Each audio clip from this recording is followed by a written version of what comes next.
Wait இருக்கு. ஒருத்தர் பணத்தில் வெயிட்டு, ஒருத்தர் குணத்தில் வெயிட்டு, ஒரு அடியாட்களை வச்சுக்கிறதுல வெயிட்டு, இப்படி பல வெயிட் இருக்கு.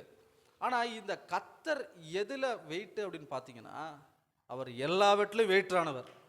இதுதான் மகிமையை குறிக்கிறது. அவருக்கு ஏதாவது ஒன்று கூட முடியாதுன்னு ஒன்றுமே கிடையாது. எல்லா விதத்திலும் அவர் வல்லமையுடையவர். அதாவது வெறும் வல்லமையை மட்டும் குறிக்கல, வெறும் தேவ பிரசன்னத்தை மட்டும் குறிக்கல, அவர் கிருபையின் பரிபூரணத்தை குறிக்கிறது. பரிபூரணம்னா அதுக்கு மீறி என்ன சொல்ல முடியும்? நிறைவை குறிக்கிறது. எல்லாவற்றிலும் ஒரு வெயிட்டானவர். இந்த மகிமை இறங்கிவிட்டால் என்ன நடக்கும்னா, உங்கள் குறைவுகள் எல்லாம் நிறைவாக ஆரம்பிக்கும். மந்தை காத்து கொண்டிருந்தார்கள். அவ்வேளையில் கர்த்தருடைய தூதன் அவரிடத்தில் வந்து நின்றான். கர்த்தருடைய மகிமை அவர்களை சுற்றிலும் பிரகாசித்தது. கர்த்தருடைய தூதன் வந்து நின்ன உடனே என்ன நடக்குதா? கர்த்தருடைய மகிமை அவர்களை சுற்றிலும் பிரகாசித்தது. இப்போ இயேசு கிறிஸ்து பிறந்துட்டாரு. பிள்ளையை முன்னிலையில் சுற்றி முன்னால் வச்சிருக்கிறாங்க. சாஸ்திரிகள் நட்சத்திரம் வழிகாட்டுறதன்படி என்ன பண்ணுறாங்க? நடந்து வந்துட்டு இருக்கிறாங்க. கவனிக்கிறீங்களா? உங்களுக்குள்ள சில கீ பாயிண்ட்ஸ் ஓப்பன் பண்ண போகிறேன். கர்த்தருடைய அப்போ இந்த தூதன் வந்து நின்னோடனே இவங்கெல்லாம் பயப்படுறாங்க. பயப்படும் போது கர்த்தருடைய மகிமையை பார்த்து பயப்படுகிறார்கள். கர்த்தருடைய மகிமைன்னு என்ன தெரியுமா? கர்த்தருடைய மகிமைனா நிறைய பேர் நினச்சிக்கிறாங்க தேவ பிரசன்னம் அல்லது வல்லமை. இந்த மகிமை குறித்து ஒரு சர்ச் பண்ண, நான் என்ன சர்ச் பண்ணேன்னா, இந்த மகிமைனா என்னங்க?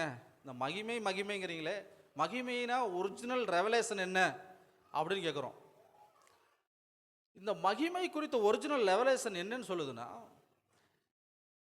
எபிரேய பாஷையிலே கவோட் சொல்லுங்க, KAVOD. நான் ஒரு எபிரேய வேத பண்டிதத்திலிருந்து இந்த கேட்டு தெரிஞ்சுக்கிட்டேன் சத்தியத்தை. அதை நான் உங்களுக்கும் சொல்கிறேன். கவோட் அப்படின்னா எபிரேய மொழியில் கவோட்னா கனம். இப்போ இந்த ஏரியாவில் ரொம்ப பணத்தில் வெயிட்டாக இருக்குன்னு என்ன சொல்லுவேன்? வெயிட். அவர் சொன்னது அப்படியே இந்த பாயிண்ட்டை மட்டும் நான் சொல்கிறேன். ரொம்ப வெயிட்டான ஆல்பா அப்படின்னு சொல்கிறாங்க இல்லையா? அது மாதிரி ஒவ்வொருத்தருக்கும் ஒரு வெயிட் இருக்குது. ஒருத்தர் பணத்தில் வெயிட்டு, ஒருத்தர் குணத்தில் வெயிட்டு, ஒரு அடியாட்களை வச்சுக்கிறதுல வெயிட்டு, இப்படி பல வெயிட் இருக்குது. ஆனால் இந்த கத்தர் எதில் வெயிட்டு அப்படின்னு பார்த்தீங்கன்னா, அவர் எல்லாவற்றிலும் வெயிட்டானவர். இதுதான் மகிமையை குறிக்கிறது. அவருக்கு ஏதாவது ஒன்று கூட முடியாதுன்னு ஒன்றுமே கிடையாது. எல்லா விதத்திலும் அவர் வல்லமையுடையவர். அதாவது வெறும் வல்லமையை மட்டும் குறிக்கல, வெறும் தேவ பிரசன்னத்தை மட்டும் குறிக்கல, அவர் கிருபையின் பரிபூரணத்தை குறிக்கிறது. பரிபூரணம்னா அதுக்கு மீறி என்ன சொல்ல முடியும்? நிறைவை குறிக்கிறது. எல்லாவற்றிலும் ஒரு வெயிட்டானவர். இந்த மகிமை இறங்கிவிட்டால் என்ன நடக்கும்னா, உங்கள் குறைவுகள் எல்லாம் நிறைவாக ஆரம்பிக்கும். இந்த கர்த்தருடைய மகிமை வெளிப்படும் போது என்ன ஆகுமா? நடக்காத காரியங்கள் நடக்க ஆரம்பிக்கும். அதனால தான் பிலிப்பியருக்கு இயேசு கிறிஸ்து சொல்லும் பொழுது, பிலிப்பியருக்கு பவுல் சொல்லும் பொழுது சொல்லுகிறார், உங்கள் குறைவுகள் எல்லாம் கிறிஸ்து இயேசுவின் மகிமையினால் நிறைவாக்கப்படும். அப்படின்னா குறைவுகள் அப்படின்னு ஒன்று தான் சொல்லலாம். எனக்கு வந்து பணம் பிரச்சனை, வீடு பிரச்சனை, ஒன்று 2 பிரச்சனை சொல்லலாம்.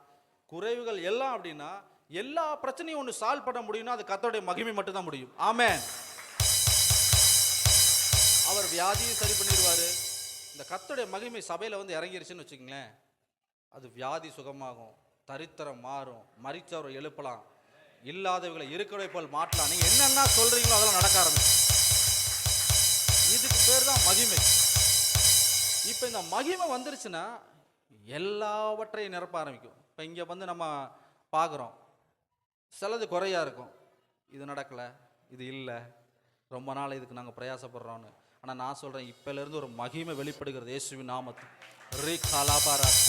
உங்கள் வாழ்க்கையில் எல்லாவற்றையும் செய்யக்கூடிய ஒரு தேவ மகிமை உங்கள் வாழ்க்கையில் இறங்கி இருக்கு.